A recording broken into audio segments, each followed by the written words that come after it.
Hey YouTubers, what's going on today? Um, or this evening or whatever. Um, Quick video. I heard something about, or maybe it was an article or something I was reading last week or something like that, about, see here, about if, Keenum were to, what happens to him next year? Well, this is hopefully my guess, because there were talk about, at the there was talk about if Pat Shermer or something like that going elsewhere, that Keenum was going to go along with them. Well, anyways, so what I think ends up happening, he wins the Super Bowl. You would think that the Vikings would want to hold on to him for for at least 5 or some odd years to see what he can do, especially if they win a Super Bowl. But they got a test to do. They got to go to Philadelphia this weekend, and they got to play the Philadelphia Eagles, who have a very good offense or defense. Yes, they had a pretty good defense too, they do have a pretty good defense, but what I'm saying is they had a pretty good offense, and then, of course, Carson Wentz going down, obviously, that kind of slowed down the offense because, Nick Foles can only do so much. I want to say, for the Eagles, it's probably going to, if they're going to win, it's going to be more the defense than the offense. Just because, I don't think Foles really has it in him to win this game. I don't.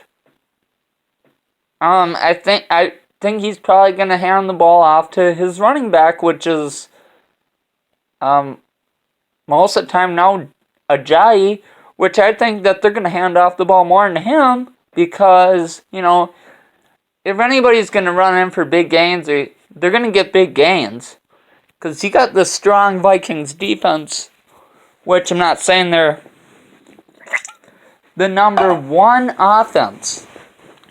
But I'm saying that, this is going to be a pretty stingy game where you're not going to see Philadelphia running up and down the field. You're not going to see the Vikings running up and down the field. All those things are going to come into play. I mean, guessing, this is just my opinion. Who knows? Philadelphia might come in and, they might have one hell of an offense. This might be a huge scoring game. Minnesota might have, that offense, too. What if both teams have that same offense, Then, well, they do, I guess, but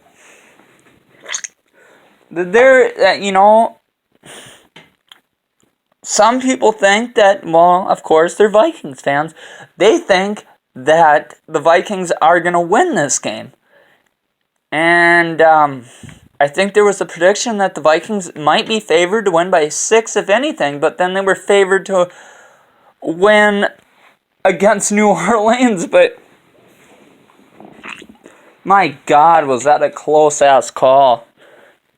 That Stefon Diggs catch. Can't remember which one. It was the rookie cornerback for the Saints.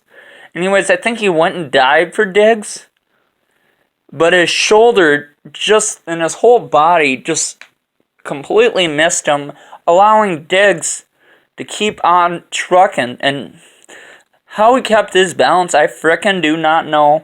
And I'm still trying to figure that out because he had to have his one hand in order to make that catch. Or to keep his balance, not to catch.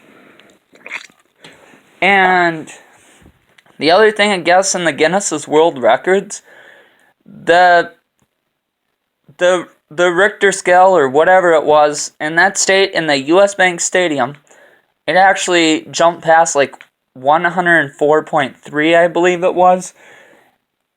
I mean, God, I remember they had Richter scales in other football games that I've watched on TVs, and I've never seen one go even past 95. And I was like, well, if it was 104.3 that loud, I mean, it was so loud, I guess the stadium was even shaking. I couldn't imagine if I was at that football game, oh my God. I'd probably lose hearing in both my ears.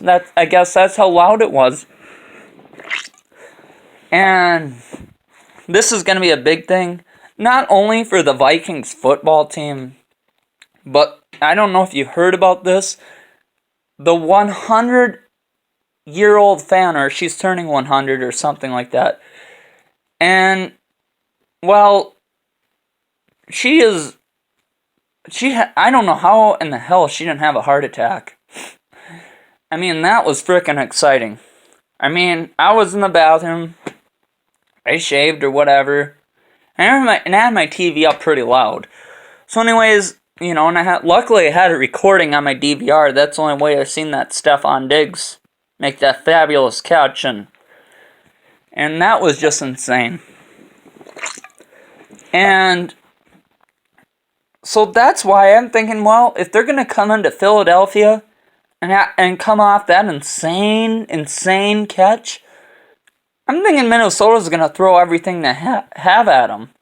But you know what? What disappoints me is Minnesota could have went up 20-0 in the first half.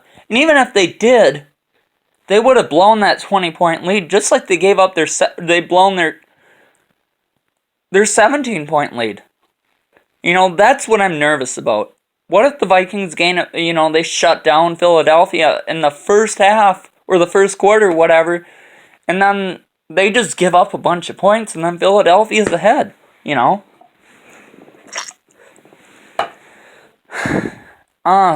Man.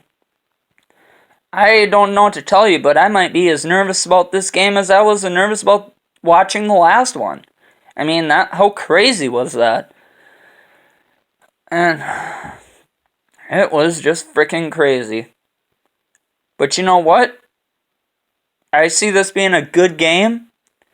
I can't tell you who's gonna win, because both Philadelphia and Minnesota have the top two defenses in the league.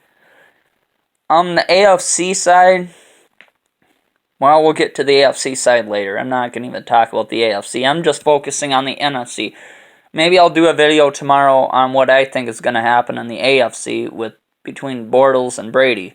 But we'll get into that the next video. But I'm saying that this is going to be a game that could very well get into maybe past the 30. Or what I can tell you right now is what I'm guessing.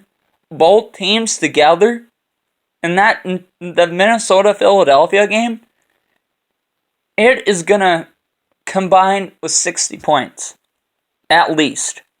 And I could be wrong about that, but I know between the Vikings and the Saints, that was obviously about 50-some points combined together, so that was crazy, and that was at the Vikings Stadium. But anyways, that's basically all I can say. I don't think that Foles is gonna really do much. I mean, if you look at that score when they played Atlanta, I really thought Atlanta was gonna win. But the defense for Philadelphia was just awesome. And, they have really good defense. I'm maybe not going to see an explosion type of game like we've seen with the Vikings and the Saints. The Vikings and the Eagles, those two top defenses. Are we going to see picks? Are we going to see a lot of incomplete passes? Are we going to see a lot of running plays? I'm thinking that we're going to see quite a bit of more running than we did in the last game that I watched. I'm thinking that this game is going to be more based on the defense than it is going to be the offense, just because the Vikings have a really good defense. The Eagles have a good defense. So, as far as any side winning, I don't know. I don't know if it's going to be Philly or Minnesota or what it's going to be. But hopefully the Vikings can get this W, is what I'm hoping. Because I can't obviously go for the Packers, unfortunately. And I really like to see Green Bay in it, but well, Green Bay is my top favorite team that I follow. I follow the Packers and the Vikings. Don't ask me why. I like two NFC North teams. And I like them equally, but when it comes down to the Vikings playing the Packers, well, obviously I'm going for Green Bay, because Green Bay is my top favorite. You can say what you want about me, but now that Minnesota's the only team that I want to be rooting for that's in the playoffs, and god dang it, it's Minnesota. And you know what? I'm hoping that they get a Super Bowl. And I'm hoping Case Keenum stays in Minnesota. I'm hoping, especially if they win a Super Bowl, or even make it to a Super Bowl but don't win, but what if they, they should definitely hang on to Keenum, because somehow figure it out. How you can keep Keenum in Minnesota. You might have, more than likely, I'm thinking that they're going to have to pay him anywhere from $80 million to $100 million over a 5-year contract, or 7 years, to keep this guy in Minnesota. But that's, you're paying. I'm thinking that it's going to, I'm thinking if they keep Keenum, that is what is going to have to be done.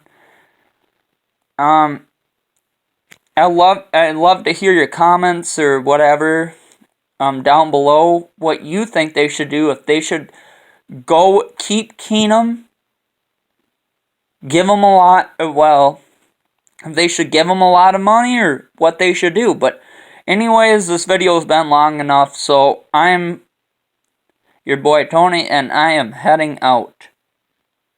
Peace.